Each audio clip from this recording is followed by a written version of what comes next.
Hello guys. Health sanitary spectrum में आप सभी विद्यार्थी का स्वागत है। आज मैं आप सभी विद्यार्थी को HSI मतलब हेल्थ सैनिटरी स्पेक्टर का लेसन 3 पढ़ाऊंगा। संतुलित आहार भोजन। मेरे चैनल को लाइक एंड सब्सक्राइब करें एंड शेयर भी करें ज़्यादा से ज़्यादा। आजकल डाइट थेरेपी के हिसाब से 5 साल बाद हम कैसे दिखना चाहते हैं, किन किन बीमारियों को अपने शरीर में जगह देना चाहते हैं, यह इससे तय होगा कि हमारे खाने का हिसाब क्या है।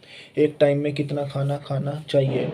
साधारण भाषा में कहे तो एक अंजलि भर, जैसे पुराने ज़माने में भीष्म दोनों हाथों को फैलाकर मांगते थे, क्योंकि साइंटिफिकली इतना खाना शरीर के लिए प्राप्त होता है। उससे ज़्यादा हम जो खाते हैं वो सिर्फ पेट जमा करता है।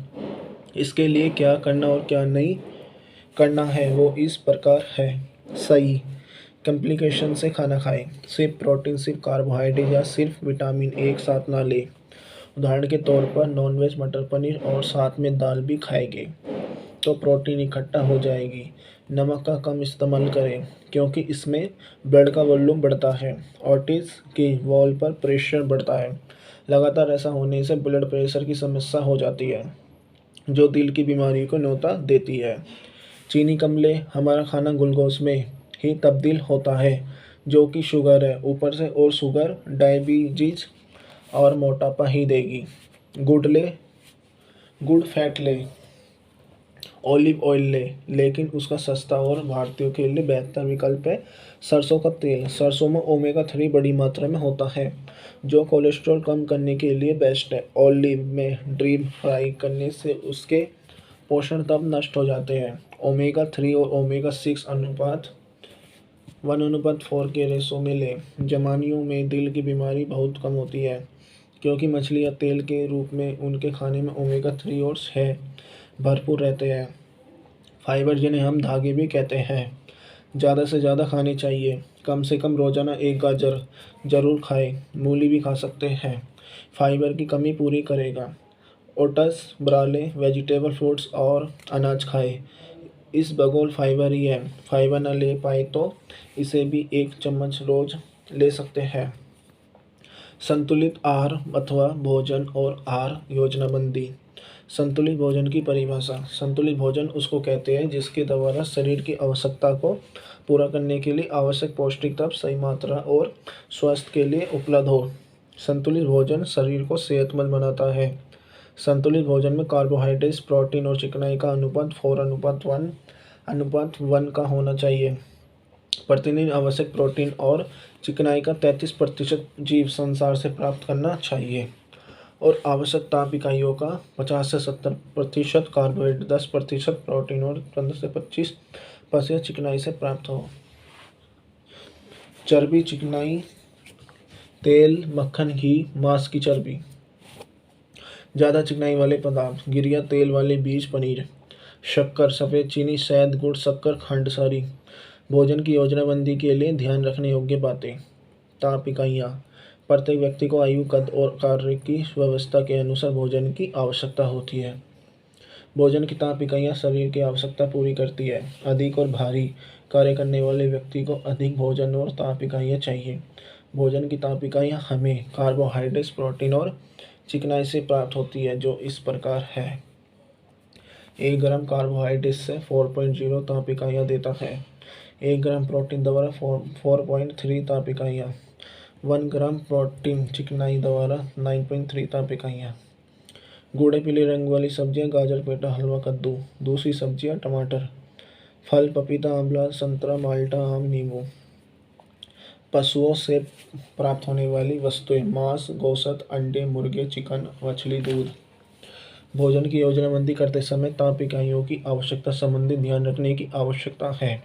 संतुलित भोजन से एक साधारण पुरुष को प्रतिदिन 2800 ताप इकाइयाँ, महिलाओं को 2200 ताप इकाइयाँ, 18 वर्ष से बालिग लड़के को 2820 ताप इकाइयाँ, लड़की को 2200 ताप इकाइयाँ और 1 साल के बच्चे को 1220 ताप इकाइयों की आवश्यकता है। भोजन पदार्थों का चुनाव। संतुलित भोजन के लिए भिन्न भिन्न भोजन पदार्थों का चुनाव करते समय इस बात का ध्यान रखना चाहिए कि व्यक्ति सभी पौष्टिक तत्व कैसे प्राप्त कर सकता है। साधारण व्यक्ति केवल दाल रोटी का इस्तेमाल करते हैं। सब्जियां तथा फल महंगे होने के कारण इस्तेमाल नहीं करते। अधिक कर को अधिकतर को तो भोजन के पौष्टिक तत्वों का ज्ञान ही नहीं है, परंतु अच्छे स्वास्थ्य के लिए संतुलित भोजन आवश्यक है। साधारण व्यक्ति के दृष्टिकोण को मुख्य रखते हुए प्रतिदिन निम्नलिखित भोजन पदार्थों में कोई ना कोई चीज़ अवश्य खानी चाहिए। अनाज, आलू, चीनी या गुड़, दूध और दूध से बने पदार्थ, मांस, मछली, अंडा, दालें, मूंगफली, सूखे मेवे, तेल, मक्खन, घी, ताजे मौसमी फल, हरी पत्तेदार सब्जियां। भोजन पकाने संबंधी, भोजन पकाते समय इस बात का विशेष ध्यान रखा जाए कि इसके पौष्टिक तत्व बेकार ना हो जाए, इसलिए प्रेशर कुकर का इस्तेमाल ठीक है। भोजन पकाने में इस्तेमाल पानी बेकार नहीं फेंकना चाहिए। इस पानी से सूप या तरी तैयार कर लेनी चाहिए। सब्जी बनाने के लिए मीठा सोडा, सोडियम कार्बोनेट प्रयोग नहीं करना चाहिए। इसके विटामिन बी कॉम्प्लेक्स नष्ट हो जाते हैं। दालों और अनाज का इस्तेमाल इकट्ठा किया जाए तो भोजन संतुलित बन जाता है। भोजन के बारे रीति रिवाज, हमारे खाने पीने के बारे भिन्न भिन्न रीति रिवाज हैं। सामाजिक और धार्मिक पक्ष से कई लोग जीव संसार से प्राप्त भोजन पर्याप्त प्रयोग नहीं करते, जिस कारण पूरे पौष्टिक तत्व प्राप्त नहीं होते।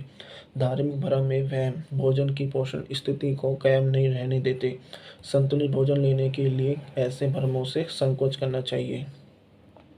विशेष वर्ग के व्यक्तियों के लिए भोजन की पौष्टिक आवश्यकता, विशेष वर्गों में हम प्राय शामिल करते हैं गर्भवती माताएं, दूध पिलाने वाली माताएं, 0 से 1 वर्ष का छोटा बच्चा।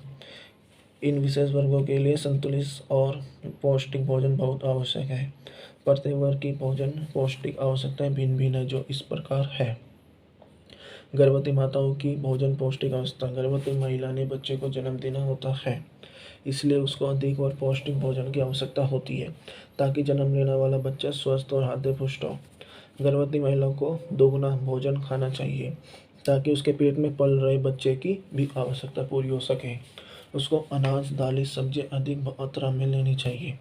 दूध, अंडे, मांस, मछली भी उसके लिए आवश्यक है, क्योंकि गर्भवती का भोजन ऐसा होना चाहिए कि उसका प्रोटीन, विटामिन, कैल्शियम और लोहा अधिक मात्रा में प्राप्त हो। गर्भावस्था के दूसरे और तीसरे महीने में भोजन की मात्रा अधिक होनी चाहिए। बच्चा माँ के शरीर में से खून के जरिए पौष्टिक तत्व प्राप्त करता है, इसलिए गर्भवती को साधारण की अपेक्षा 300 कैलोरी तापिकाएँ अधिक लेनी चाहिए। गर्भ दौरान अधिक प्रोटीन की आवश्यकता होती है, क्योंकि गर्भ के अंतर्गत 900 ग्राम प्रोटीन पोषण और माँ के ऊतकों के लिए आवश्यक है। यदि महिला पूर्ण आहार लेती है तो पेट में पल रहे बच्चे का विकास और वृद्धि ठीक ढंग से नहीं होती। दूध पिलाने वाली माँ का भोजन, माँ के लिए बच्चे को दूध पिलाना गर्भ की अपेक्षा अधिक कठिन है, क्योंकि माँ ने तेजी से पल बढ़ रहे बच्चे का पेट भरना होता है, इसलिए उसको साधारण अवस्था से अधिक तथा पौष्टिक भोजन लेना चाहिए, क्योंकि उसने 450 से 850 मिलीलीटर दूध पिलाना होता है। उसको भोजन में अनाज, दालें, सब्जियां, दूध और हो सके तो मांस, अंडा और मछली भी शामिल करनी चाहिए। दूध पिलाने वाली माताओं को पहले 6 महीने दूध पिलाते समय 550 तापिकाइयाँ अधिक लेनी चाहिए और अगले 6 महीनों के दौरान 400 तापिकाइयाँ लगभग 1 ग्राम आहार से प्राप्त प्रोटीन से 1 ग्राम माँ के दूध की प्रोटीन बनती है, इसलिए उसको 25 ग्राम आहार प्रोटीन लेनी चाहिए। वास्तव में माँ को बच्चे के जन्म के पश्चात जितने भी मिल सके उतने ही अधिक पौष्टिक आहार लेनी चाहिए। संक्रमण का मुकाबला करने के लिए और बच्चे के लिए अधिकतर दूध पैदा करने के लिए संतुलित भोजन की काफ़ी आवश्यकता होती है। स्वस्थ माता जिसने बच्चे के जन्म के बाद पौष्टिक आहार लिए है। छोटे बच्चे का भोजन, छोटे बच्चे के भोजन में प्रोटीन की अधिक मात्रा की आवश्यकता होती है, क्योंकि इस समय बच्चे के शरीर की वृद्धि और विकास होता है। बच्चे के शरीर में नए ऊतकों, टेन्यूस का निर्माण ठीक ढंग से हो, प्रोटीन की इसलिए आवश्यकता पड़ती है। इसके अतिरिक्त बच्चे के खून का हीमोग्लोबिन भी ठीक मात्रा में बढ़ता रहे, इसलिए आयरन की आवश्यकता है। कैल्शियम और फास्फोरस बच्चे की हड्डियों और दांतों के निर्माण के लिए आवश्यक है, और बच्चे का नाड़ी तंत्र सिस्टम भी इस पर ही निर्भर करता है। बच्चे के भोजन में विटामिन की मात्रा भी बहुत ज़रूरी है। बच्चे के लिए माँ का दूध इस मनोरथ के लिए भी बहुत महत्वपूर्ण है, क्योंकि माँ का दूध पहले 4 महीनों के लिए बच्चे की सभी आहार की आवश्यकताएं पूरी करता है, और यही बच्चे के लिए सबसे बढ़िया पौष्टिक भोजन है। माँ का दूध हर किस्म के संक्रमण से रहित होता है, इसलिए बच्चे को पेट और आंतों की खराबी पैदा होने का कोई खतरा नहीं होता। माँ का दूध बच्चा शीघ्र पचा लेता है। 4 महीने की आयु के पश्चात बच्चे को माँ के दूध के साथ साथ ऊपरी आहार देना शुरू कर देना चाहिए।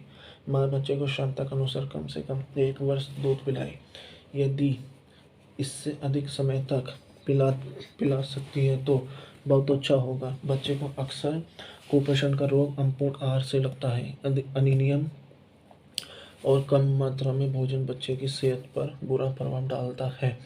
बच्चे को बोतल के दूध की अपेक्षा माँ का दूध दिया जाना ही बच्चे की सेहत के लिए लाभदायक है। स्तन आहार माता का दूध शिशु के लिए सर्वोत्तम प्राकृतिक आहार है, जिसमें सभी पौष्टिक तत्वों का उचित अनुपात में समावेश रहता है। यह दूध बच्चों के मानसिक एवं शारीरिक विकास के लिए उपयोगी होता है। विशेषता यह प्राकृतिक बेहतर सर्वोत्तम आहार है जो बच्चों के पाचन योग्य होता है।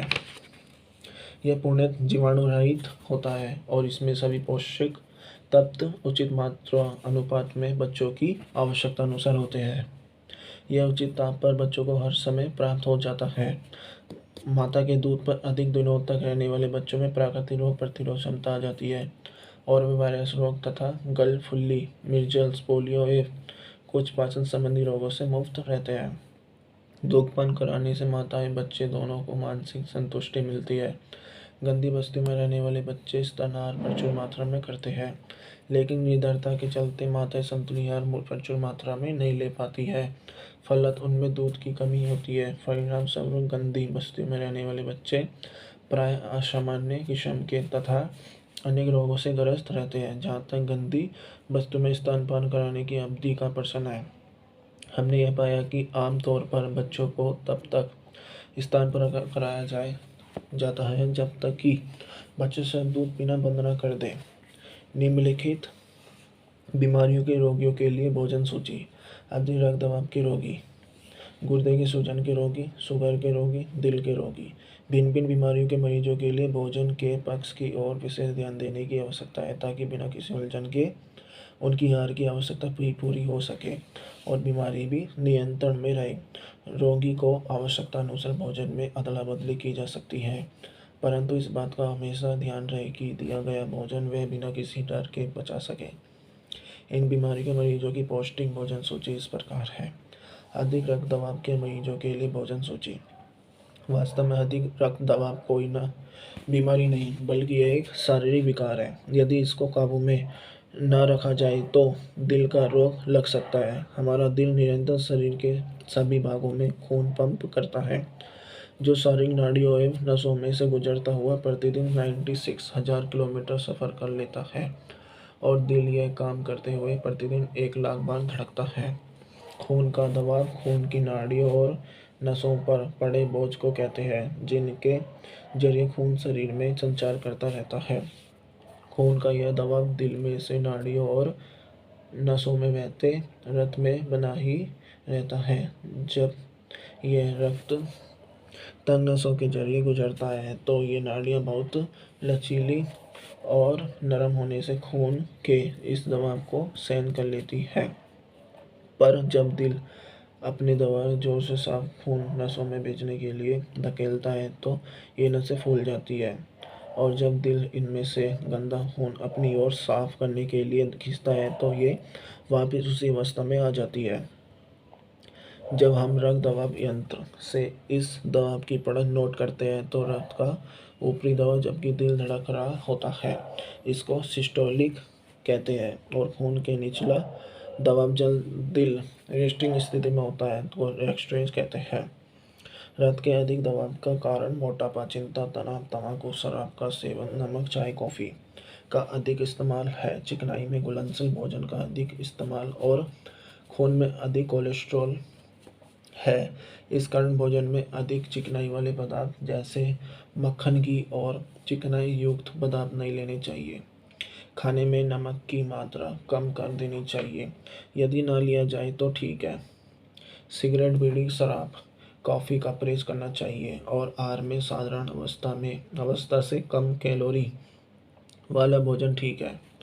गुर्दे की सूजन के रोगी, गुर्दे की सूजन के समय गुर्दों को स्थायी नुकसान से बचाने के लिए इलाज शीघ्र शुरू कर देना चाहिए। डॉक्टरी जांच कराने में देर नहीं करनी चाहिए और इलाज के लिए तुरंत अस्पताल में जाना चाहिए। गुर्दे की सूजन के समय भोजन में प्रोटीन की मात्रा कम कर देनी चाहिए। दूध, दालें या प्रोटीन युक्त अन्य ऐसा भोजन नहीं लेना चाहिए। थोड़े से घी में पकाए चावल दिए जा सकते हैं। इससे व्यक्ति को शक्ति मिलती है। रोगी को कोई भी नमक ना दें। रोगी को आराम की आवश्यकता होती है। वह जितना पेशाब करता है उसकी मात्रा को मापो। पीने के लिए पानी कुछ अधिक मात्रा में दो। गुर्दे की सूजन से पीठ के निचले भाग, बगलों में या पेट के निचली ओर, लींग के पिछली ओर दर्द होता है। पेशाब करने में कठिनाई आती है। यह दर्द गुर्दे में पथरी की शिकायत होने के कारण हो सकता है।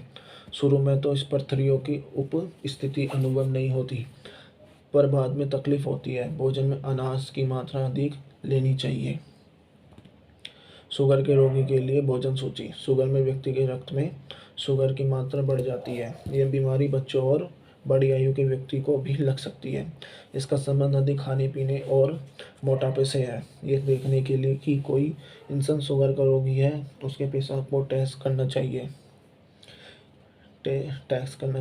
इस रोग को सही आहार से ही काबू किया जा सकता है। इस रोग के रोगी को आहार का विशेष ध्यान रखना चाहिए और संयम से खाना चाहिए। रोगी को प्रोटीन युक्त भरपूर आहार लेने चाहिए, जैसे हरी पत्तेदार सब्जी, फली, अंडे, मूंगफली, मछली, चर्बी रहित मांस। शुगर रोगियों के लिए रेशे वाले आहार जैसे बिना छाने आटे की रोटी और नाश्तेदार आहार लेने चाहिए। मक्की, चावल, गेहूं, अनाज कम मात्रा में लेने चाहिए। केला, सेब, खरबूजे, जिमीदार फल भी कम खाने चाहिए। शक्कर रोगियों के लिए ठोस नाशपाती का रस बहुत सहायक होता है। शक्कर रोगी को चीनी या मिठाई नहीं खानी चाहिए। शुगर रोग के लक्षणों में लगातार प्यास लगना शामिल है। अक्सर पेशाब की शिकायत और पेशाब अधिक आना। भूख अधिक लगती है। शक्कर रोग की गंभीर हालत में वजन कम हो जाता है। हाथों और पैरों में दर्द रहता है और अक्सर हाथ पांव सो जाते हैं। घाव, विशेषकर पैरों का घाव, ठीक नहीं होता। जिन अभिभावकों को शक्कर रोग की बीमारी हो, उनके बच्चों में भी छोटी आयु में ही शक्कर रोग के होने की संभावना बढ़ जाती है। हृदय के रोगियों के लिए भोजन सूची। यह रोग बुढ़ापे में मोटे होने, तंबाकू नोशी करने और खून का दबाव अधिक होने के कारण हो सकता है। हृदय के रोगियों के लिए भोजन का विशेष ध्यान रखना आवश्यक है। बचपन और युवावस्था में लगे रोगियों का सीधा संबंध इस रोग से है कि व्यक्ति ने अपनी पहली आयु कैसे व्यतीत की है और वह क्या कुछ खाता पीता रहा है। हृदय के रोगी को जो सादा और कम आहार लेना चाहिए, जिसमें वसा का इस्तेमाल कम हो। उसको अधिक घी और तेल वाली चीज़ों से परहेज करना चाहिए। मोटापे से बचना चाहिए। तंबाकू, शराब और नशीली दवाई का इस्तेमाल नहीं करना चाहिए। रोगी को तेज मिर्च मसाले का वाले भोजन नहीं लेने चाहिए और कम ताप इकाइयों वाला भोजन लेना चाहिए। हृदय के रोगियों को व्यायाम के पश्चात सांस लेने में कठिनाई होती है। नब्ज तेज, धीमी या अनियमित चलती है। अचानक छाती या बाएं कंधे या बाजू में दर्द होती है, जो कि व्यायाम करने से होती है और आराम करने से ठीक हो जाती है। जब तीखा दर्द जैसे कि छाती में हो रहा है यह आराम करने से भी ठीक नहीं होता। यह हार्ट अटैक या दिल का दौरा है। इसलिए हृदय के रोगियों को कठोर मेहनत वाला काम नहीं करना चाहिए। यदि हृदय के रोगी को सांस की तकलीफ हो तो नमक कम खाना चाहिए, बल्कि नमक खाना जीवन भर के लिए बंद ही कर देना चाहिए। हृदय के मरीज को जितनी जल्दी हो सके डॉक्टरी सहायता हासिल करनी चाहिए और भोजन में तेल वाली और वसायुक्त चीज़ें नहीं लेनी चाहिए। कुपोषण के कारण और रोकथाम। जब बच्चा या व्यक्ति शरीर को बनाने वाला और ऊर्जा प्रदान करने वाला भोजन नहीं खा सकते तो उनको हल्का आहार लेना पड़ता है, जिसको कुपोषण कहा जाता है। पौष्टिक आहार की कमी के कारण बच्चे का विकास रुक जाता है। टांगे और बाजू पतले और हड्डियाँ दिखाई देने लगती है तथा कई अन्य लक्षण भी दिखाई देने लग पड़ते हैं। इसी प्रकार गर्भवती और दूध पिलाने वाली माताओं को भी घटिया आहार से खून की कमी, अनीमिया और प्रसूति के समय और भी कठिनाइयों का सामना करना पड़ता है। बच्चा मरा पैदा हो सकता है। कुपोषण से बच्चे और माँ की क्षमता कमज़ोर हो जाती है और छूत के रोगियों से शरीर की लड़ने की शक्ति भी ढीली पड़ जाती है। कुपोषण बच्चों को दस्त लग जाते हैं, खसरा और दिमागी सूजन, निमोनिया और अन्य पेचीदा बीमारियों बच्चे को लग सक जाती है। माँ का कुपोषण अच्छा आहार न केवल हमें रोगों से ही बचाता है बल्कि बीमारी का मुकाबला करने और पूर्ण स्वस्थ होने में भी सहायता करता है। कई माताएं बच्चों को बीमारी के समय या दस्त के दौरान अपना दूध या पौष्टिक आहार देना बंद कर देती है। इससे बच्चा बीमारी का मुकाबला करने की क्षमता खो बैठता है। ऐसी अवस्था में बच्चों को खाने पीने के लिए अवस्था अनुसार दो। कुपोषण बढ़ने से बच्चे को और भी कई बीमारियां लगने का डर रहता है। गरीब बच्चों में और माताओं को कुपोषण प्राय अधिक होता है। किसी महिला की सूरत देखकर पता लग जाता है कि वह कुपोषण से पीड़ित है। वह शरीर की पतली बाजू और छाती और उसकी त्वचा ढीली होती है। बाजू पर धब्बे दिखाई देते हैं। वह अधिकतर एक किस्म की यही जैसे कि मक्की की रोटी ही खाती रही है और ये पत्तेदार सब्जियां और भिन्न भिन्न आहार मिलाकर नहीं खाती रही है। उसको आहार ठीक नहीं, बच्चे के लिए उसकी छाती में अधिक दूध नहीं उतरना। इन अवस्थाओं से बचने के लिए माँ को पौष्टिक आहार की आवश्यकता है। बच्चे का कुपोषण। बच्चा धीरे धीरे कुपोषण का शिकार होता है। वह साधारण ढंग से पतला बढ़ता नहीं, भार तेजी से घटता है। चाहे वह पतला और निर्बल दिखाई देता है पर बीमार नहीं लगता। कुपोषण के कारण बंदर अंदर ही अंदर वह गंभीर रोगों का शिकार हो जाता है। उसको कई गंभीर रोग आ घेरते हैं। सीधे तौर पर कुपोषण से बच्चा दस्त, जुकाम, सुखार, निमोनिया, खसरा, तपेदिक का रोगी बन जाता है और अक्सर मर जाता है। गंभीर रूप से प्रभावित बच्चे कुपोषण के कारण सूखे की बीमारी के शिकार हो जाते हैं, जिसको सूखा कुपोषण कहते हैं। अच्छे आहार न मिलने के कारण बच्चा बूढ़ों जैसे दिखाई देता है। वह भूखा, पेट फूला हुआ, वजन कम और दुबला पतला, हड्डियों का ढांचा दिखाई देता है। इसके अतिरिक्त बच्चा कुपोषण से किशोर का शिकार हो जाता है। इसमें बच्चे को जन्म भोजन द्वारा प्रोटीन की पूरी मात्रा प्राप्त नहीं होती। इसको नम कुपोषण कहते हैं। बच्चे को प्रोटीन वाला भोजन नहीं मिलता, जिस कारण उसका मुंह, बाजू का अगला भाग, टांगे और पैर सूज जाते हैं, जिस कारण बच्चा फूला फूला दिखाई देता है। यदि उंगली बच्चे के शरीर को चुबा दी जाए तो उंगली का गहरा सा निशान पड़ जाता है। कुपोषण से पीड़ित बच्चों और महिलाओं को इससे बचाव के लिए कम भारी और पौष्टिक प्रोटीन ऊर्जा देने वाले भोजन पदार्थ खाने चाहिए। आवश्यक है कि बच्चे दिन में कम से कम 3-4 बार भोजन करें और बच्चों को हमेशा खाते रहना चाहिए। बच्चों को दूध, फल, सब्जियां, अंडे, मांस, मछली आदि पदार्थ जो शरीर को शक्ति देने वाले हो देने चाहिए। पौष्टिक भोजन काफ़ी मात्रा में खाकर पतलेपन और किशोर जैसे रोगों से बचा जा सकता है। बच्चों के लिए माँ का दूध सबसे बढ़िया पूर्ण आहार है। जब तक हो सके माता को बच्चे को अपना दूध पिलाते रहना चाहिए। कुछ माताएं 2 साल से भी अधिक समय तक बच्चे को अपना दूध पिलाती है और 4 महीने के पश्चात अपने दूध के अतिरिक्त ऊपरी आहार भी देना शुरू कर देती है। यदि बच्चे को विटामिन और खनिज पदार्थ नहीं मिलते, अर्थात यदि बच्चे को फल, सब्जियां खाने के लिए नहीं मिलते, तो कई बार विटामिन ए की कमी के कारण बच्चे को अंधराता, सूखी आँख जैसे रोग आ घेरते हैं। जैसे बच्चा अंधा भी हो सकता है। यदि बच्चे को दूध ना दिया जाए और विटामिन डी की कमी हो जाए तो रिकेट्स की बीमारी लग जाती है। फल, सब्जियां और अन्य विटामिन वाले आहार यदि बच्चे को ना मिले तो बच्चे को त्वचा रोग, होंठ और मुंह में घाव, मसूड़ों से खून निकलने लग पड़ता है। इसकी में विटामिन सी की कमी है। पाया लगना। बच्चों को कुपोषण से बचाने के लिए राष्ट्रीय पोषण संस्था हैदराबाद ने एक पौष्टिक आहार तैयार किया है, जिसको हैदराबादी मिक्स कहते हैं। यह आहार बच्चों की प्रोटीन और तापिकाओं की कमियों को दूर करने के लिए इस्तेमाल किया जाता है। इस पौष्टिक आहार को इस प्रकार तैयार किया जाता है। कर्मास मतलब नंबर 1 2 3 4। वस्तु मात्रा ग्राम में: भुना हुआ गेहूँ 10 ग्राम, भुने चने 16 ग्राम, भुनी मूंगफली 10 ग्राम, गुड़ 20 ग्राम, कुल जोड़ 56 ग्राम। इस 56 ग्राम के पैकेट में 113 ग्राम प्रोटीन और 330 तापिकाएँ मिलती है। इसको 3 महीने इस्तेमाल करने से मरामत, सूखा और किशोरियों के रोगी बच्चे ठीक हो जाते हैं। यह पौष्टिक आहार घर में भी तैयार किया जा सकता है।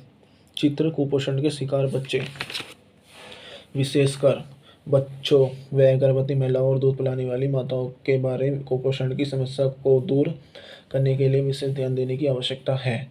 भोजन के प्रति हमारा सामाजिक और नैतिक दृष्टिकोण तब्दील होना चाहिए, क्योंकि धार्मिक कारणों से यह वर्ग पौष्टिक आहार नहीं ले सकता।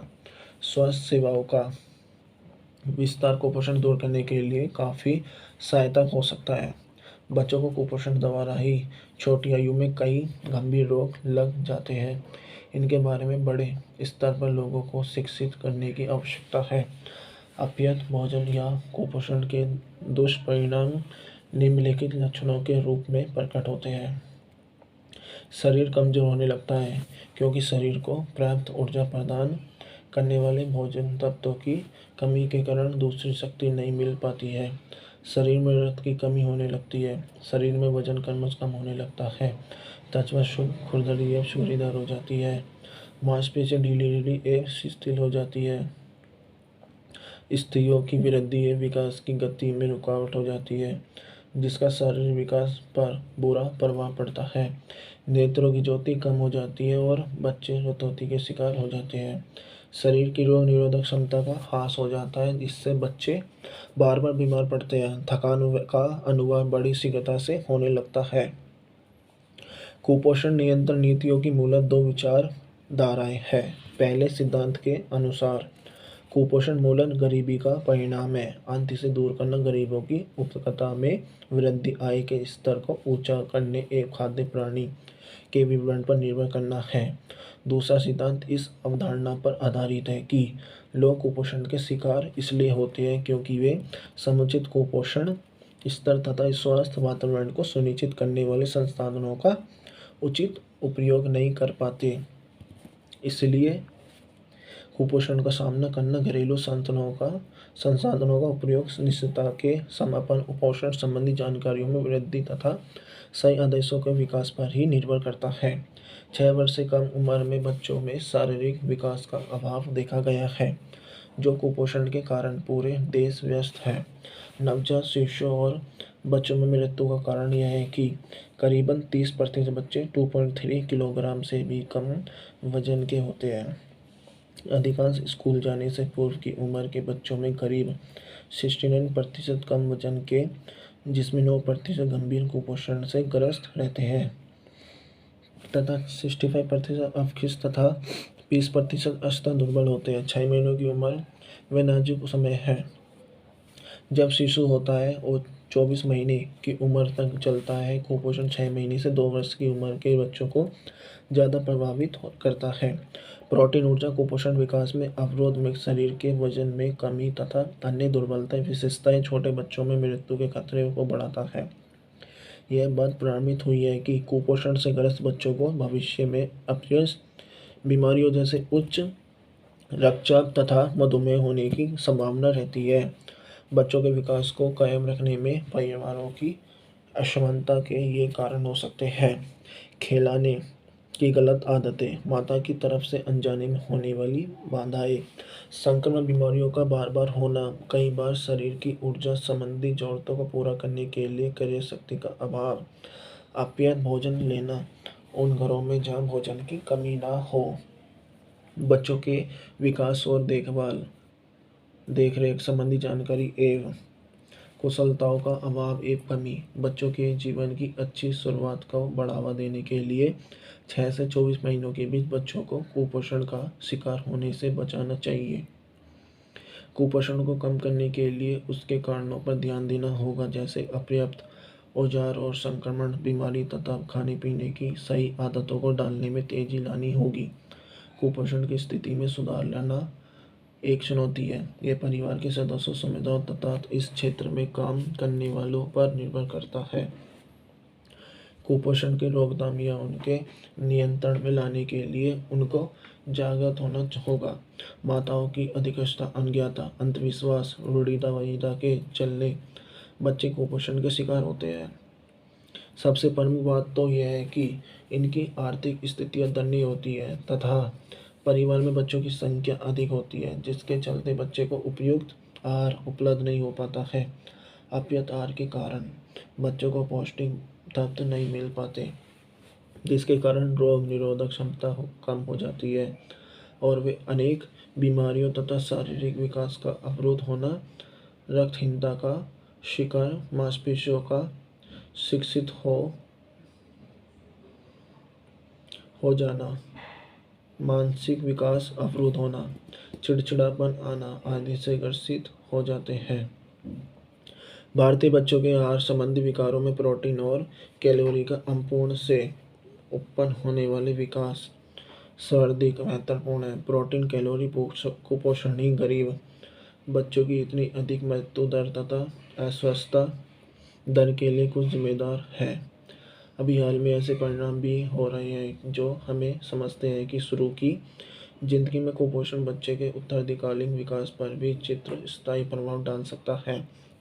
बचपन में भीषण प्रोटीन कुपोषण की घटना के उपरांत बालक की न केवल शारीरिक उन्नति पर वरन मानसिक और सीखने की क्षमता पर भी विपरीत प्रभाव पड़ता है। प्रोटीन कैलोरी कुपोषण की समस्या 1 से 5 वर्ष तक के आयु काल में खास तौर पर से तीव्र होती है। प्रारंभिक सेवकाल में माता का दूध बच्चे की प्रोटीन आवश्यकताओं को पर्याप्त मात्रा में पूरा कर देता है। निधन भारतीय समुदायों में पौष्टिक हैसियत के बावजूद माताएं जो दूध प्रदान करती है वह केवल थोड़े से विटामिनों की कमी को छोड़कर बढ़िया किस्म का होता है और पर्याप्त मात्रा में होता है, तो भी इतने यथेष्ट मात्रा में दूध पिलाने के बावजूद छठे महीने के बाद केवल माँ के दूध पर ही बच्चे का विकास यथावत कायम रखना असंभव हो जाता है। अंतिम समय के पश्चात पूरक खाद्य पदार्थों की आवश्यकता पड़ने लगती है। बच्चों में प्रोटीन कैलोरी का दारुण कुपोषण 2 रूपों में दिखाई देता है। एक रूप तो वह है जिसे किशोर योगा कहते हैं। इसके लक्षण तथा पहचान वृद्धि रुक जाना, दस्त लग जाना, बालों का विविधता तथा बिखर जाना, त्वचा विषमता और उसका उतना अधिकता, शरीर की सूजन और भावहीन है। दूसरे रूप में मरामत रोग में शुद्ध वृद्धि के अतिरिक्त शरीर की मांसपेशियों का चरम अवशोषण होने लगता है। यूनिसेफ की ताज़ा रिपोर्ट में बताया गया है कि दुनिया के अधिकतर कुपोषित बच्चे दक्षिण एशियाई देशों में हैं। रिपोर्ट के मुताबिक दक्षिण एशिया में 5 वर्ष से कम उम्र वाले बच्चे, इन कुपोषित बच्चों की तादाद 6 करोड़ 30 लाख के करीब है। भारत के लिए चिंताजनक यह है कि ऐसे कुपोषित बच्चों का प्रतिशत भारत में पाकिस्तान और बांग्लादेश से भी ज़्यादा है। केवल भारत में इन बच्चों की तादाद 6.1 करोड़ के आसपास है। आंकड़ों के मुताबिक भारत में 5 वर्ष से कम आयु वाले बच्चे को कुल तादाद में कुपोषित बच्चों की तादाद 48% है। पाकिस्तान में यह 42% और बांग्लादेश में यह 43% है। भारत से ज़्यादा कुपोषित बच्चों की प्रतिशत आबादी वाले देश है अफगानिस्तान और नेपाल। अफगानिस्तान में 5 वर्ष से कम उम्र के बच्चों में कुपोषित की संख्या 59% है और नेपाल में यह तादाद 49% है। पर संख्या के हिसाब से वह आंकड़ा भारत में सबसे ज़्यादा है। रिपोर्ट में बताया गया है कि दुनिया के कुल कुपोषित बच्चों की तादाद का अधिकांश हिस्सा 24 देशों में पाया गया है। इनमें 5 देश ऐसे हैं जहां कुपोषित बच्चों की तादाद 40% से अधिक है। यूनिसेफ में दक्षिण एशिया मामलों के क्षेत्रीय निदेशक डेनियल टोटले ने इस रिपोर्ट में प्रकाशित तथ्यों को चिंताजनक बताते हुए कहा, दक्षिण एशिया के कई देशों में आर्थिक प्रगति की सेहत तो ठीक है, पर चिंताजनक यह है कि साथ साथ यहाँ कुपोषित बच्चों की तादाद लगातार अस्वीकार्य स्तर तक बढ़ी हुई है। दक्षिण एशिया के लिए यह रिपोर्ट किसी खतरे की घंटी से कम नहीं है, क्योंकि सबसे ज़्यादा कुपोषित बच्चों वाले 5 देश दक्षिण एशिया के हैं। इन देशों में 8.3 करोड़ बच्चे कुपोषित हैं। जबकि दुनिया के बाकी सारे देशों में इन बच्चों की कुल तादाद 7.2 करोड़ है। इन 8.3 करोड़ बच्चों में से 6.1 करोड़ तो अकेले भारत में ही है। नम कुपोषण अथवा किशोरकर काफ़ी प्रोटीन न खाने के कारण सूखा हुआ भ्रष्ट चेहरा, विकास रुका हुआ बाल और चमड़ी, बंदरंग, बाजू का ऊपर वाला हिस्सा बिल्कुल पतला, फोड़ों वाली मिचली, छिली हुई चमड़ी, सूखे हुए हाथ पांव, नाकारा पट्टे, मांसपेशियाँ, परंतु थोड़ी बहुत चर्बी हो सकती है। बाकी के लक्षण चिन्ह बाद में दिखाई देते हैं। यह बच्चा खाली चमड़ी, हड्डियों की मुट्ठी और पानी है। सूखा कुपोषण अथवा मरामास, सिकोड़ा प्राप्त खुराक न पाने के कारण बूढ़ा बाबा जैसा चेहरा, हमेशा भूखा, पेट फूला हुआ, बहुत ही कम वजन वाला, बिल्कुल पतला। यह बच्चा केवल हड्डियों का ढांचा है। इस बच्चे को भी ज़्यादा आहार, खासतौर पर ऊर्जापूर्ण आहार की ज़रूरत है। इस माँ की आहारों के ऊपर चट्टाक आदि एक प्रकार के कुपोषण प्लेगरा के लक्षण हैं। वह ज़्यादातर फलियां, गुड़े, हरे रंग की पत्तेदार सब्जियां जैसी अलग अलग वस्तुओं के मिश्रण की बजाय एक ही प्रकार के आहार, मक्खी का सेवन करती रही थी। कुपोषण पीड़ित माँ बच्चे विशेष स्वास्थ्य संगठन की ओर से सिफारिश किए गए भोजन लक्षण। विश्व स्वास्थ्य संगठन WHO ने अपने संविधान में स्वास्थ्य संबंधी लिखा है कि भारतीय स्त्रीय नामक स्वास्थ्य का अधिकार प्रत्येक व्यक्ति को प्राप्त है। इस संबंध में नस्ल, धर्म, राजनीतिक विचार, आर्थिक और सामाजिक दशा का कोई भेदभाव नहीं है। इस विचारधारा को समतल रखकर समय समय पर लोगों को संतुलित भोजन देने के लिए भोजन लक्ष्य WHO की ओर से प्रस्तावित किए गए हैं, ताकि विशेष के सभी लोग एक स्थिर या मानक स्वास्थ्य को सुप्राप्त कर सकें। WHO की विशेष कमेटी ने खाद्य के पौष्टिक तत्वों में से प्राप्त ऊर्जा और प्रोटीन की मात्रा के संबंध में सिफारिश की है, ताकि मनुष्य के स्वास्थ्य के स्तर को ठीक रखा जा सके। खाद्य ऊर्जा को कैलोरी मात्रा अथवा सूज द्वारा दर्शाया गया है। खाद्य में से ऊर्जा प्राप्त के मुख्य साधन है प्रोटीन, वसा और कार्बोहाइड्रेट्स। 1 ग्राम प्रोटीन में से 4 किलो कैलोरी अथवा 17 किलो जूल। 1 ग्राम वसा में से 9 किलो कैलोरी अथवा 37 किलो जूल। 1 ग्राम कार्बोहाइड्रेट से 4 किलो कैलोरी अथवा 17 किलो जूल ऊर्जा प्राप्त होती है। इसलिए भिन्न भिन्न आयु के व्यक्तियों के लिए दैनिक भोजन पदार्थों में से निम्नलिखित के अनुसार ऊर्जा प्राप्त करनी चाहिए। समूह ग्रुप, शरीर का भार, बॉडी वेट, दिन के लिए ऊर्जा की कैल, एनर्जी फॉर डे के कैल। पुरुष, महिला, बच्चे।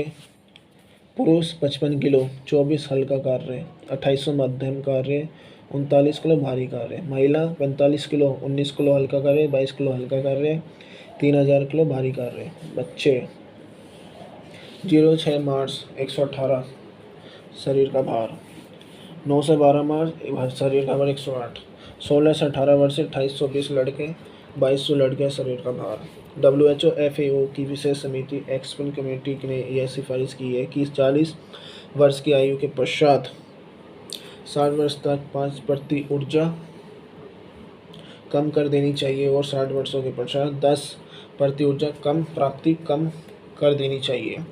इसी प्रकार 1985 में WHO की विशेष समिति की ओर से अमीनो एसिड और लोहा भी भोजन में सम्मिलित करने का सुझाव दिया गया है। और इसी प्रकार WHO ने 1967 में सिफारिश की है कि विटामिन ए की मात्रा भी भोजन तत्वों में होनी चाहिए। पुरुषों के लिए 750 माइक्रोग्राम और 0 से बच्चों के लिए, महिलाओं के लिए यूनिट ऑफ विटामिन ए प्रत्येक 6 मास पश्चात 6 खुराक में देना है।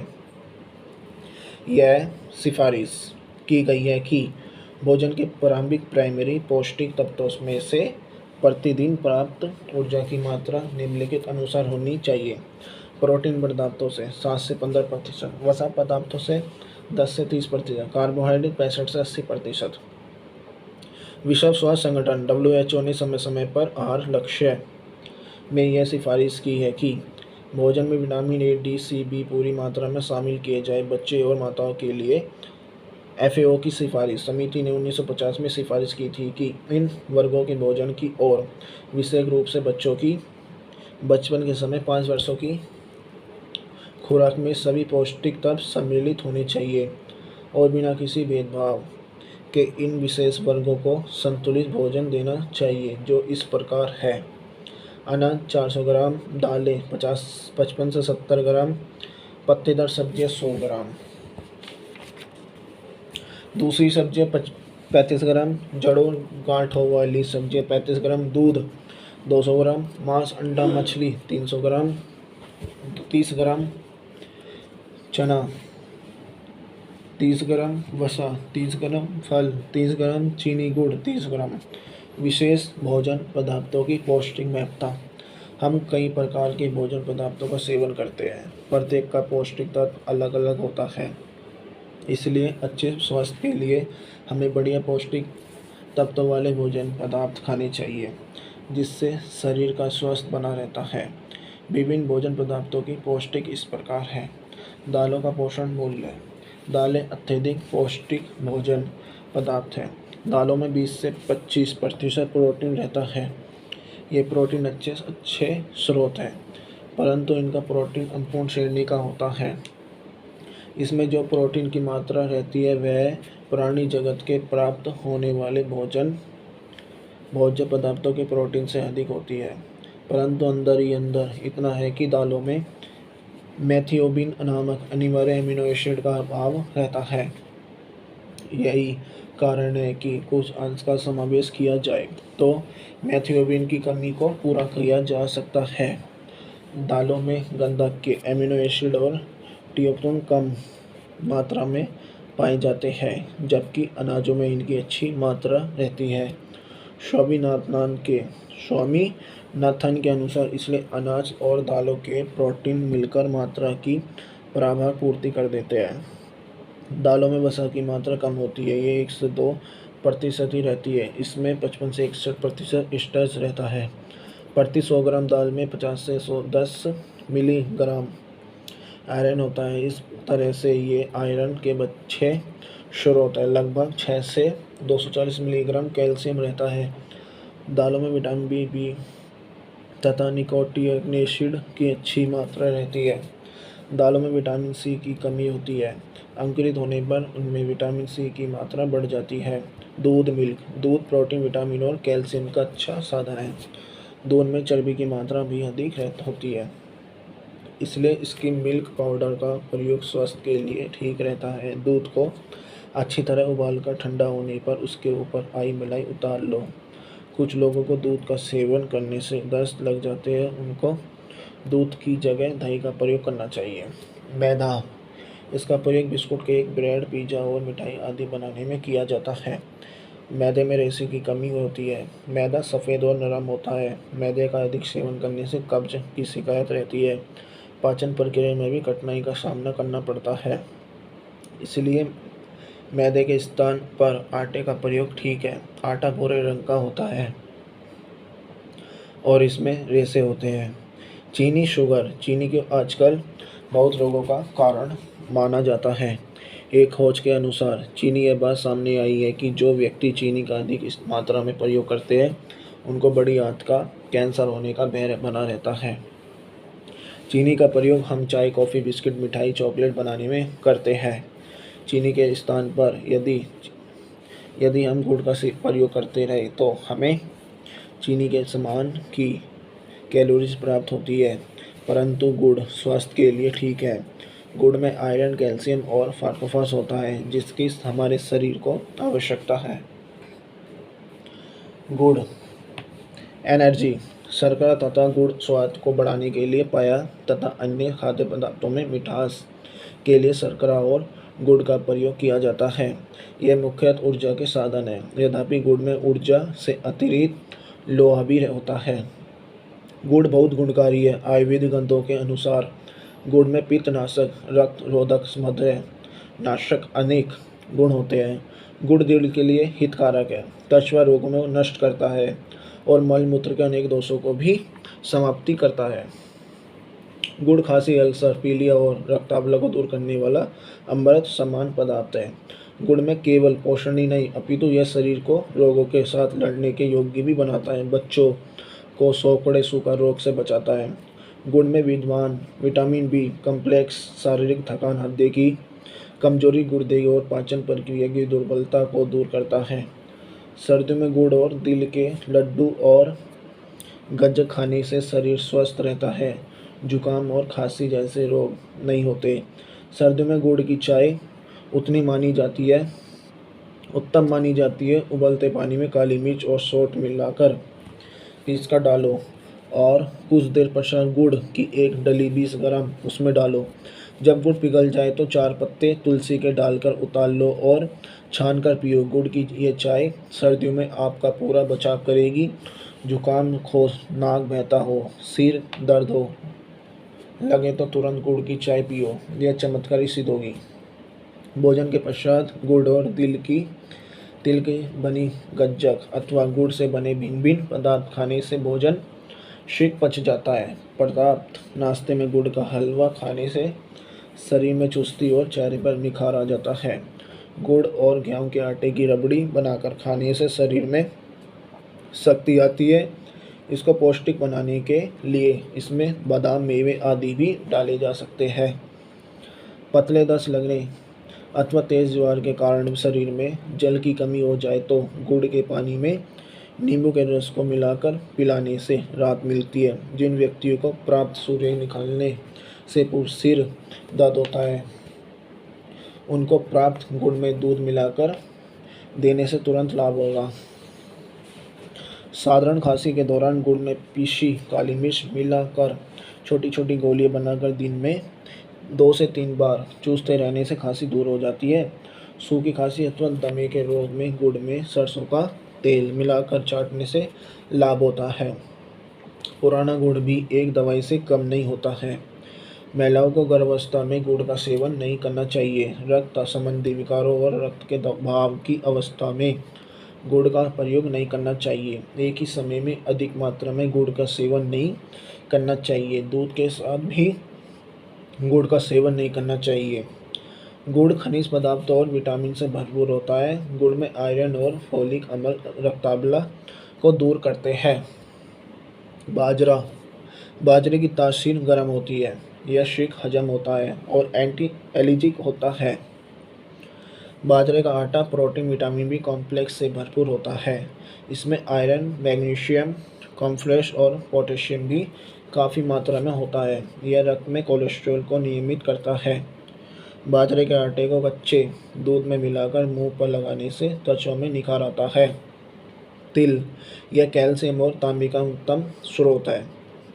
तिल प्राय magnesium, iron, phosphorus, vitamin C, zinc, vitamin E, protein और फाइबर से भरपूर होता है। तिलों का तेल एंटी बैक्टीरिया, एंटीवायरल और एंटी इन्फ्लेक्शी सूजन को कम करना गुणों से युक्त होता है। तिलों के तेल से कोलेस्ट्रॉल कम होता है। इससे रक्त नाड़ियों और जोड़ों में सरलता उत्पन्न होती है। अनाज में मुख्य भोजन पदार्थ है गेहूँ। इसमें स्टार्च और सेलुलोज होता है। इसको पीसकर आटा बनाया जाता है और फिर रोटी तैयार करके खाई जाती है। इसमें से छानबूरा निकालना है जो कि सेलुलोज से पूर्ण होता है। अनछाने आटे के प्रयोग से कब्ज नहीं होती। मिलावट अथवा मोटे अनाज में हम मक्की, बाजरा और ज्वार सम्मिलित करते हैं। इनको भी पीसकर प्रयोग किया जाता है। इसका ऊपरी छिलका मोटा होता है। यह कार्बोहाइड्रेट से भरपूर होता है। सूजी, यह गेहूं के आटे से तैयार की जाती है। सूजी में प्रोटीन, खनिज, लवण और विटामिन बी होता है। घी, मक्खन को गर्म करके भी तैयार किया जाता है। यह गाय और भैंस के दूध से तैयार किया जाता है। भैंस का घी सफ़ेद रंग का होता है और गाय का घी हल्के पीले रंग का होता है। इसकी सुगंधी बहुत मनभावक होती है। भैंस के घी में घुलनशील एसिड अम्ल होते हैं। मक्खन से घी तैयार करने के समय आग के ताप से इसमें से 25% विटामिन समाप्त हो जाते हैं। घी में विटामिन डी भी होता है। गाय के 100 ग्राम घी में 1000 से 2514 यूनिट विटामिन ए होता है, परंतु भैंस के घी में कम होता है।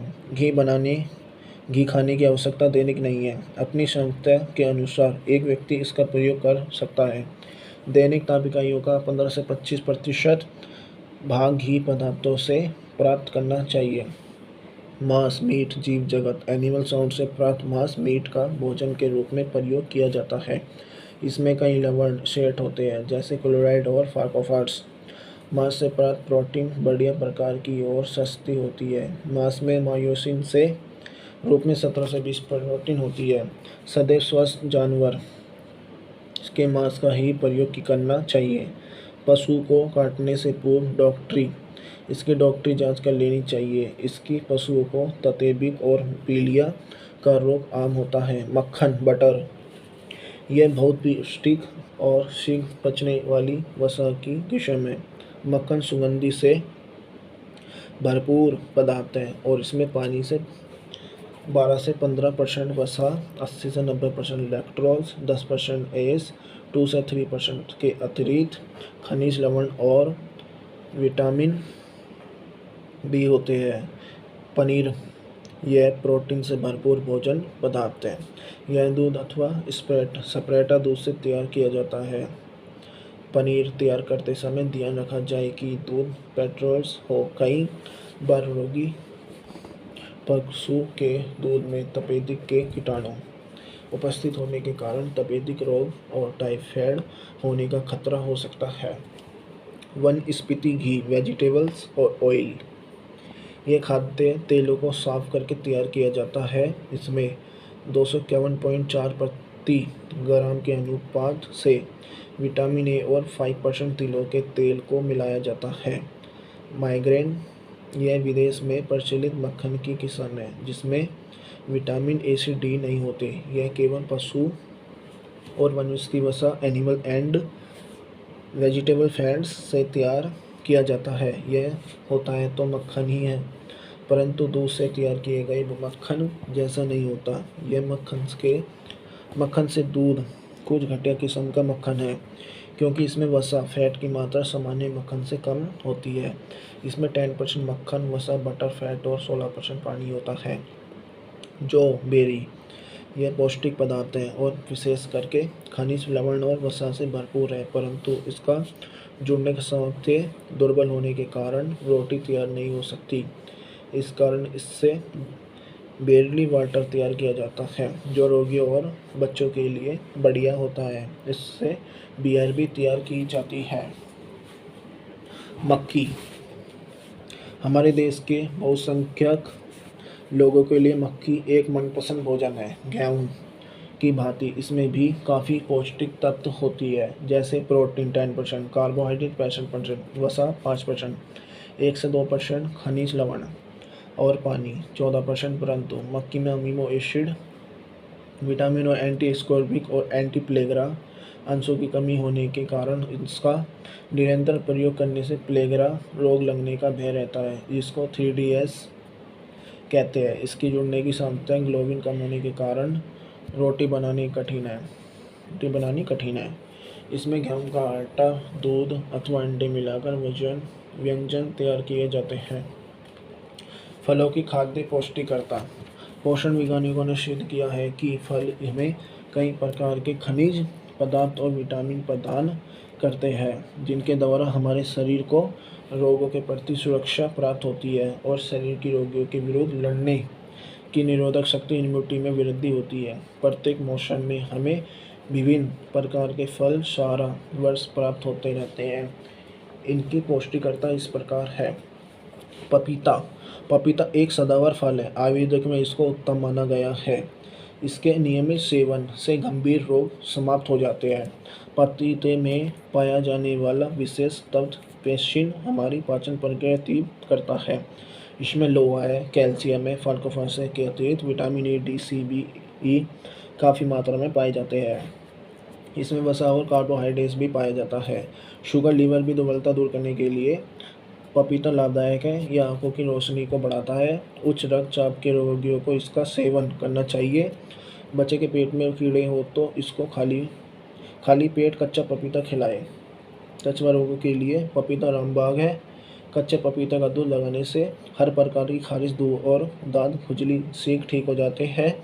पपीते को चेहरे पर लगाने से कील मुहासे, दाग धब्बे और मैल दूर हो जाती है और चमक आती है। पपीता कैंसर संबंधित रोगों से बचाता है। पपीते से दस्त और पेशाब साफ होता है और कब्ज नहीं होती। प्रतिदिन 100 ग्राम पपीता खाली पेट खाने से हृदय रोग नहीं होता। संतरा, इसमें कुछ ऐसे रासायनिक तत्व पाए जाते हैं जो धमनियों और हृदय को स्वस्थ रखते हैं। इसके सेवन से हृदयाघात का भय कम होता है।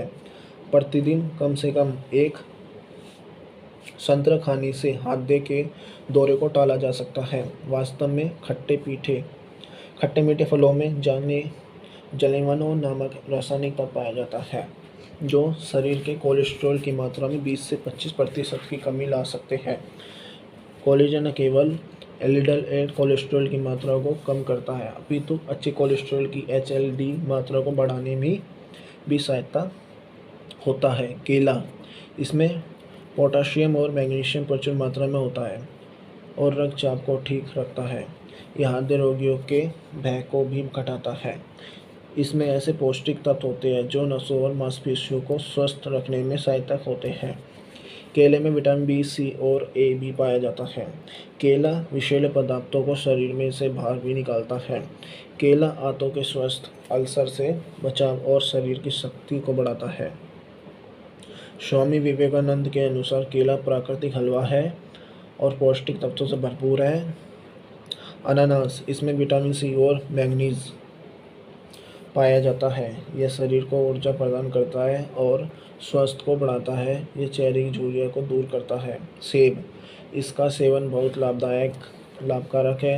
यह एक टॉनिक है, पेट को ठीक रखता है और विषैला तब बाहर निकालता है। हृदय और गुर्दा रोग के लिए लाभदायक है। सेब में पेस्टिन नामक एक घुलनशील रेशेदार तत्व पाया जाता है जो रक्त में कोलेस्ट्रॉल की मात्रा पर नियंत्रित करता है।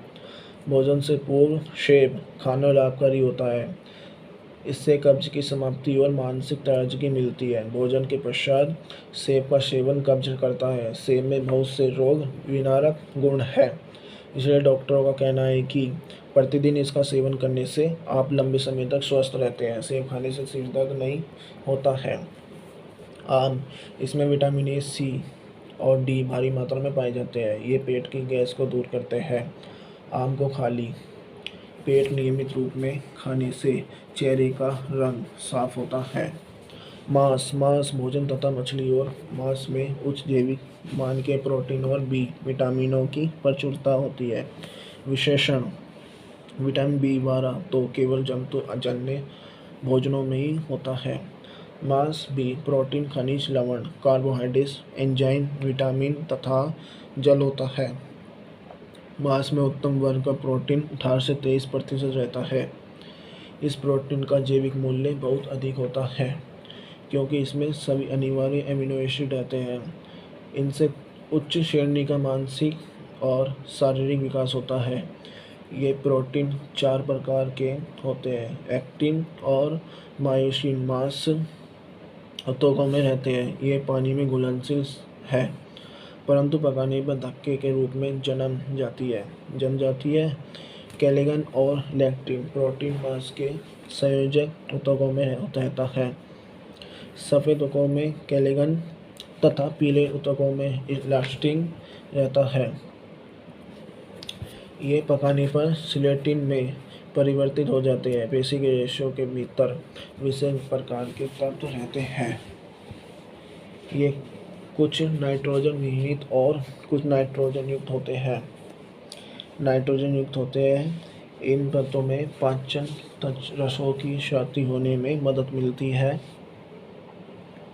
मांस में वसा की मात्रा 10 से 13% होती है। ये सिस्टरोथ के रूप में रहती है। वसा के कारण मांस में स्वादिष्ट और सुगंध मिलती है। मांस का शक्ति मूल्य इसमें रहने वाली वसा की मात्रा पर निर्भर करता है। प्रत्येक प्रकार के मांस में वसा पर्याप्त मात्रा पर निर्भर करता है। वसा के अच्छे साधन होने के कारण मांस शक्ति प्राप्ति के अच्छे साधन माने जाते हैं। पशु के मांस को आर्द्रता प्रदान करती है। मादा पशुओं के मांस में वसा बहुत अधिक रहती है। मांस में कार्बोहाइड्रेट्स की मात्रा बहुत कम होती है। जो कुछ कार्बोहाइड्रेट्स रहता भी है वह भी ग्लाइकोजन के रूप में रहता है। ये अंशगत में संग्रहित रहता है। मांस में रहने वाले रक्त के हीमोग्लोबिन में आयरन रहता है। सबसे बड़ी बात है कि मांस के खनिज जरा सा भी नष्ट नहीं होते हैं। इसका पकाया तरल अंश यदि प्रयोग कर लिया जाए तो संपूर्ण मात्रा में खनिज प्राप्त हो जाती है। तरल अंश के प्रयोग से सीधे पूरे के पूरे विटामिनों के अंश प्रयोग में आ जाते हैं। पकाने से मांस का स्वाद बढ़ जाता है तथा उसमें उपस्थित रोगाणु भी नष्ट हो जाते हैं। मांस को भूनकर, ग्रिल करके, तल कर, स्टू बनाकर, उबालकर, शोरबेदार कैसा भी बनाया जा सकता है। पकाने से मांस के पेशीय रेशों का प्रोटीन कोगुलेट कर दिया जाता है तथा संयोजक ऊतक ग्लाइलन, फुलर, जिलेटिन में बदल दिया जाता है। इसकी वसा पिघल जाती है और जलीय अंश कम हो जाता है। इससे अधिक देर तक पकाने से पेशी तंतु पृथक हो जाते हैं एसिड के कारण। ऐसा परिवर्तन होता है। पकाने से मांस के पोषण मूल्यों में बहुत अधिक वृद्धि हो जाती है। मछली प्रोटीन का श्रेष्ठ स्रोत है। इसका मुख्य पोषण तत्व ही प्रोटीन है। मछली के पेशियों में उत्तम श्रेणी का प्रोटीन पर्याप्त मात्रा में मिलता है। शरीर में उपयोगिता की दृष्टि से इसके अनिवार्य अमीनो एसिडों का बहुत मूल्य है। इसमें प्रोटीन 16.20% होता है जिसका उच्च जैविक मूल्य रहता है। स्वस्थ व्यक्तियों के लिए अधिक चर्बी युक्त मछली प्रोटीन, वसा, विटामिन ए, डी तथा खनिज लवणों की प्राप्ति का अच्छा साधन है। अधिक वसा मछलियों का कैलोरी मूल्य बढ़ जाता है। मछली का सेलुगन, इबॉट, वाटर फिश, कैटफिश फिलों में 11 से 20% वसा होती है। मछली में कार्बोहाइड्रेट्स ग्लाइकोजन के रूप में रहता है परंतु इसकी मात्रा बहुत कम होती है। कई प्रकार की सेल कैसिस का स्वाद कुछ मीठा होता है। इसका कारण एंजाइम की क्रिया के कारण दोबारा ग्लाइकोजन का ग्लूकोज में परिणाम हो जाना है। सभी प्रकार की मछलियों में खनिज लवणों की अधिकता रहती है। मछलियाँ कैल्शियम का उत्तम साधन है। समुद्री मछलियाँ आयोडीन के उत्तम स्रोत हैं। मछलियों में कॉपर तथा आयरन भी अधिक मात्रा में मौजूद रहता है। मछलियों में रिबोफ्लाविन, थायमिन तथा नाइसिन भी हो रहता है। कुछ मछलियाँ विटामिन डी की प्राप्ति के बहुत अच्छे स्रोत हैं। सभी मछलियों के रक्त में कम या अधिक मात्रा में विटामिन डी जरूर रहता है। मछली का कैलोरी मूल्य इसमें मौजूद वसा पर ही निर्भर करता है। अंडा ऐसे प्रोटीन का उत्तम स्रोत है जिसका जैव मूल्य उस आवश्यक का रहता है। अंडे में 80 से 88% अंश जल का रहता है। जल के माध्यम से ही अंडे के भीतर विभिन्न रासायनिक और भौतिक क्रियाएं संपन्न होती है। प्रोटीन के स्रोत के रूप में देखा जाए तो अंडे में 2 प्रकार की प्रोटीन पाई जाती है। साधारण वर्ग की प्रोटीन है ओवल यूनिमीन जो भी सभी अंडे के सफ़ेद भाग में रहती है। सफ़ेद भाग में ही कुछ संयुक्त प्रोटीन भी पाई जाती है जैसे ओमेग्यूट तथा ओविक्यूशिन। इन सब संयुक्त प्रोटीन जैसे तथा लिक्टोइड अंडे के पीले भाग में ही भी रहती है। अंडा अत्यधिक पोषण कम खाद्य पदार्थ है। शरीर निर्माण के लिए इसमें सब कुछ रहता है। इसमें वृद्धि कारक सभी तत्व रहते हैं। यह ऐसा खाद्य पदार्थ है जिसके पोषण मूल्य को दूध की टक्कर में रखा जा सकता है। अचार, चटनी तथा मसाले ये सहायक खाद्य पदार्थ मुख्यतः व्यंजनों को स्वादिष्ट बनाने में प्रयुक्त होते हैं।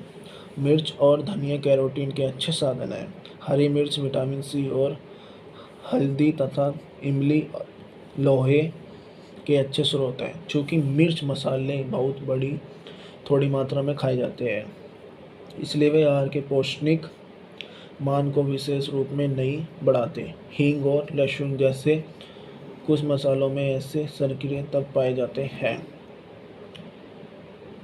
जो आंतों में सड़न पैदा करने वाले जीवाणुओं की वृद्धि का संदर्भ करते हैं।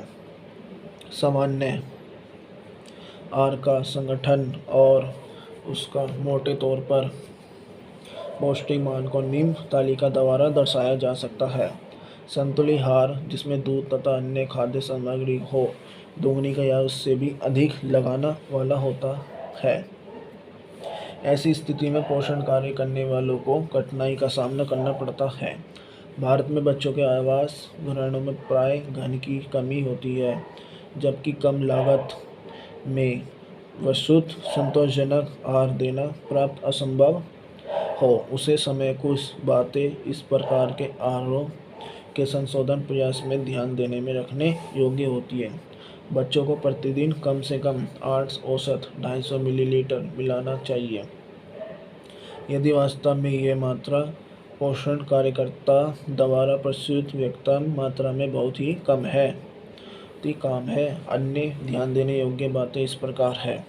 यदि खाद्यान्न मशीनी चावल हो तो आहार के पौष्टिक मान में संशोधन करने के लिए इस चावल की जगह समग्र रूप से अथवा आंशिक रूप से कम कटा हुआ चावल या शेला चावल, संपूर्ण गेहूं या मोटे अनाजों में से कोई एक विशेषण ज्वार का प्रयोग करना चाहिए। यदि मशीन का कुटा हुआ चावल ही आहार का आहार रहता है तो यह समझ लेना चाहिए कि मशीनी चावल खाने वाले को संपूर्ण गेहूं या रागी खाने वाले की अपेक्षा अधिक रक्षित भोजनों की आवश्यकता पड़ेगी, जैसे घले दूध, दोहरी तरकारी या फलीगत्ती। जब आहार में चावल के अतिरिक्त और कुछ भी ना हो और लोग इतने निर्धन हो कि कभी कभार अन्य भोजनों की कुछ मात्राओं को छोड़ अन्य भोज्य खरीद ही ना सके, तो जिस दशा में चावल खाया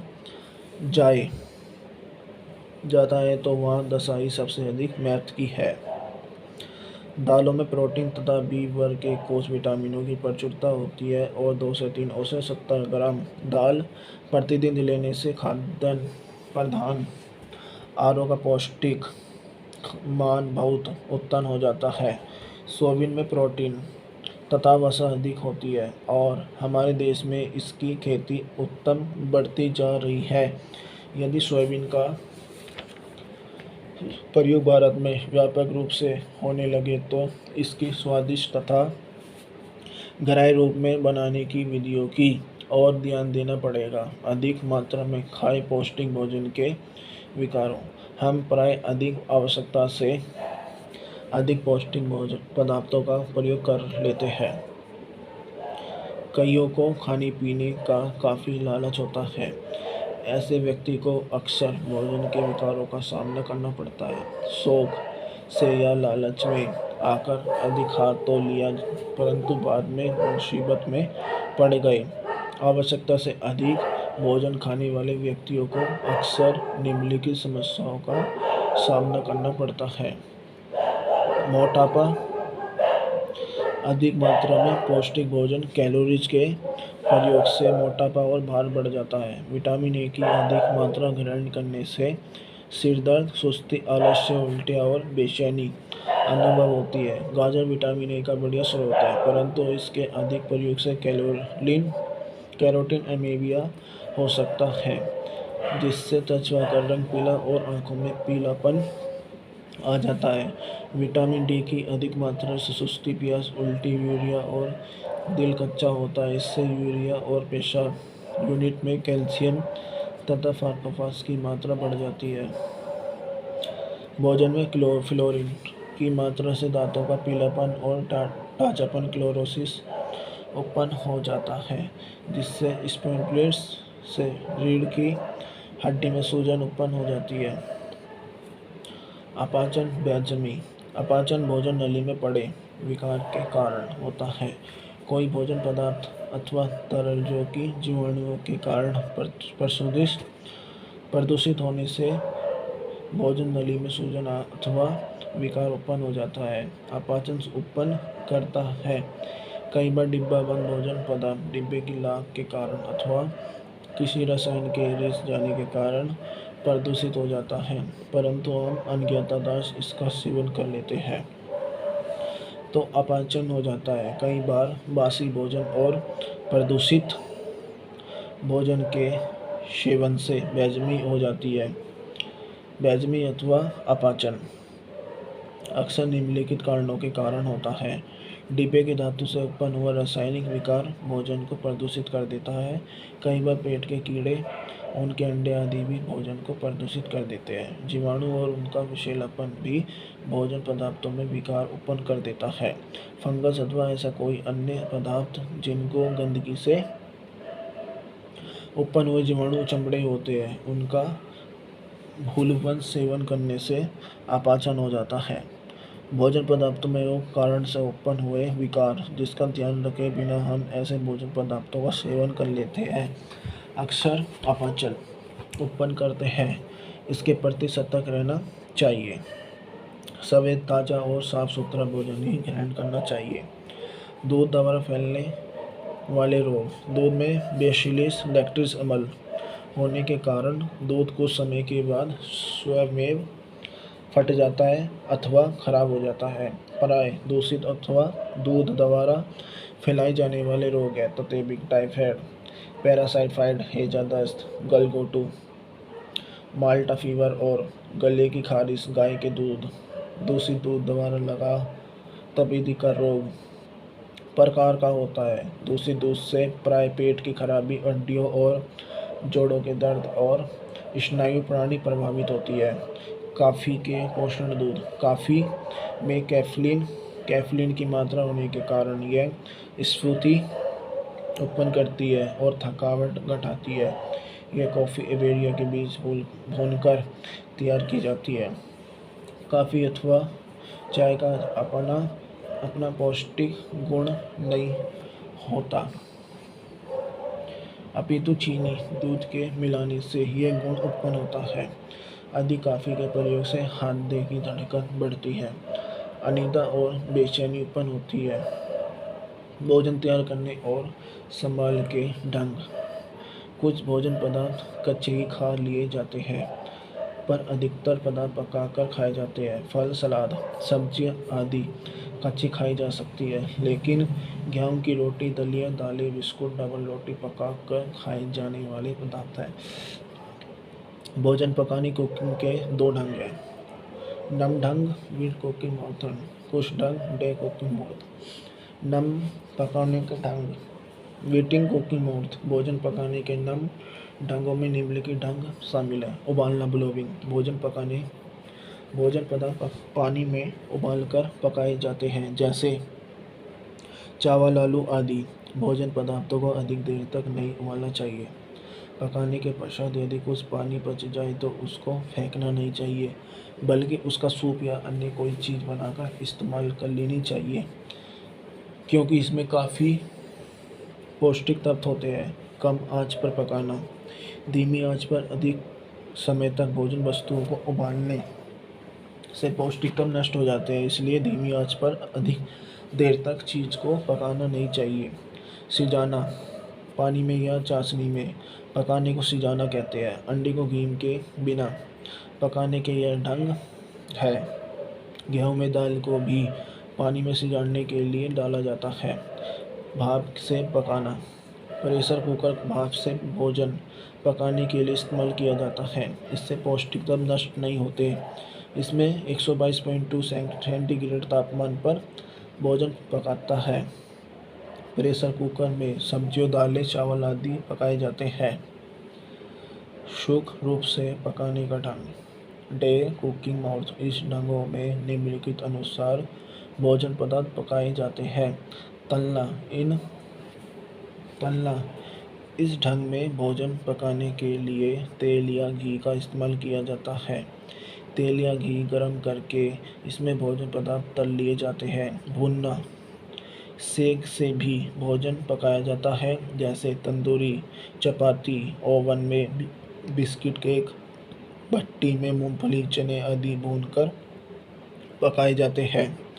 बेकरी द्वारा बेकिंग। बेकरी एक प्रकार की भट्टी होती है जिसमें सेक से डबल रोटी, बिस्कुट, केक पकाए जाते हैं। भोजन पकाने का उद्देश्य। भोजन पचने योग्य बनता है। बनता है। भोजन को पकाने से भोजन पदार्थ नरम और पचने योग्य बन जाते हैं और आसानी से चबाकर निगल लिए जाते हैं। जैसे कई पदार्थों में स्ट्रेस होने के कारण जब उनको पकाया जाता है तो स्ट्रेस के अंश फट जाते हैं और आसानी से पच जाते हैं। जैसे आलू और चावल। भोजन स्वादिष्ट बनता है। पदार्थ पक जाए तो स्वादिष्ट लगते हैं और पका भोजन सुगंधी और महक देने के कारण स्वयं भी खाने को जी करता है। उदाहरण स्वरूप मछली पकाने से उसकी सुगंधी समाप्त हो जाती है और खाने में स्वादिष्ट लगती है। जीवाणुओं का नाश। भोजन पदार्थों हानिकारक जीवाणु पकाने के साथ समाप्त हो जाते हैं और रोग का भय नहीं रहता। कई बार पशु रोगी होने के कारण कच्चे दूध में टाइफाइड और टीबी के जीवाणु होते हैं। उबालकर प्रयोग करने के साथ ही ये मर जाते हैं और कोई हानि नहीं करते। भोजन पकाने के लाभ। पकाने से भोजन हल्का और पाचन योग्य बनता है। स्वाद और महक में वृद्धि होती है। पकाने से भोजन में भिन्नता आ जाती है। भोजन की विभिन्न किस्में पकाकर तैयार की जाती है। पका भोजन काफ़ी देर तक रखा जा सकता है और सुरक्षित रहता है। भोजन पकाने के समय किन बातों को ध्यान में रखा जाता है। भोजन पकाने के लिए बर्तन साफ और चिकनाई किए भोजन होने चाहिए। गंदे बर्तनों में खाना विषैला हो सकता है। खाद्य पदार्थ भी साफ सुथरे और पानी के साथ अच्छी प्रकार धोने चाहिए। खाना पकाने वाला व्यक्ति साफ सुथरा होना चाहिए। उसके हाथ पांव कपड़े साफ होने चाहिए। भोजन पकाने में सोडे का प्रयोग नहीं करना चाहिए। रसोई साफ सुथरी और दरवाजों पर जाली लगी होनी चाहिए। भोजन वस्तुओं पर पकाने का प्रभाव। Cooking of food. पकाने से भोजन वस्तुओं के ढंग और बनावट में परिवर्तन आ जाता है। सब्जियों और फलों में क्लोरोफिल होता है। पकाने से इस पर दुष्प्रभाव पड़ता है। अम्ल एवं क्षार भी प्रभावित होता है। अम्ल से प्रभावित यह पककर पीला और खराब शक्ल का दिखाई देता है। क्षारीय पदार्थ में क्लोरोफिल का रंग दिखा जाता है और पौष्टिक तत्व नष्ट हो जाते हैं। पीली, नारंगी, लाल, हरी पत्तेदार सब्जी और कैरोटीन होता है। इस पर पकाने के समय ताप, अम्ल और क्षार का थोड़ा प्रभाव पड़ता है। सफ़ेद रंग की सब्जियां जैसे आलू, फूल गोभी, प्याज आदि, इनके पकाने पर ताप और अम्ल कम हो जाता है। प्रोटीन युक्त भोजन पदार्थ ताप से कम अक्सर के हो जाते हैं। पकाने की प्रक्रिया का प्रोटीन पदार्थ पर अच्छा बुरा प्रभाव पड़ता है। मांस से विद्वान कोलेजन पककर अपचने योग्य हो जाता है, परंतु अंडे की सफ़ेदी अधिक पकाने से सख्त हो जाती है और देर से पचती है। कार्बोहाइड्रेट वाले पदार्थ गेहूँ, दालें, सब्जियां आदि पकाने के लिए सूखा तथा अधिक तेज नहीं होना चाहिए और स्टार्च वाले पदार्थों को अधिक देर तक नहीं पकाना चाहिए। चीनी, गुड़, शक्कर अधिक आग पर पिघल जाते हैं और भूरे रंग होकर कई बार सड़ जाते हैं। चिकनाई युक्त पदार्थों को पकाने से कोई अधिक बुरा प्रभाव नहीं पड़ता, चाहे तल कर पकाए जाए सूखे, परंतु बहुत देर तक पकाए जाने पर ये तत्व नष्ट हो जाते हैं। धीमी आंच पर पकाने से पदार्थों के पौष्टिक तत्व नष्ट नहीं होते। खनिज पदार्थों से में प्रोटीन, पोटेशियम, मैग्नीशियम मिल जाते हैं, परंतु सूखे पदार्थों में विद्यमान कैल्शियम और लोहे आदि पर कोई प्रभाव नहीं पड़ता। पर दूध को अधिक उबालने से इसमें विद्यमान कैल्शियम प्रभावित होता है, परंतु सब्जियों में विद्यमान कम प्रभावित होता है। विटामिन पर पकाने के समय बुरा प्रभाव पड़ता है। विटामिन ए और कैरोटीन पानी में नहीं घुलते, इसलिए उबालने से यह नष्ट नहीं होता, परंतु उबलने से नष्ट हो सकता है।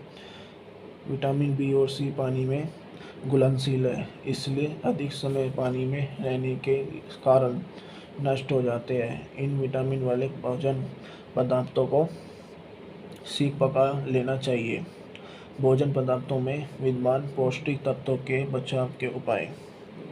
भोजन पकाने के समय कुछ पौष्टिक तत्व नष्ट हो जाते हैं।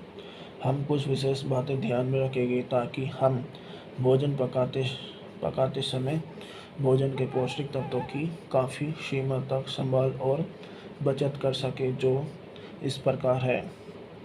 नंबर फर्स्ट है,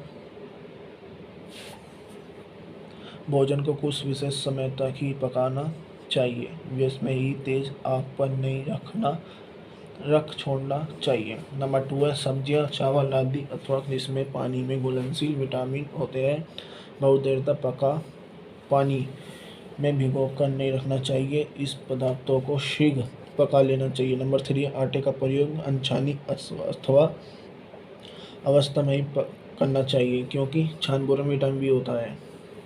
नंबर 4 है, दालों को भी ठीक मात्रा में पानी डालकर गुलाना चाहिए। मीठे सोडे का प्रयोग नहीं करना चाहिए, इससे विटामिन नष्ट हो जाते हैं। नंबर 5 है, सब्जियों को और फलों को बहुत देर काट कर रखना नहीं चाहिए, उसमें विटामिनों का ऑक्सीकरण हो जाता है। नंबर 7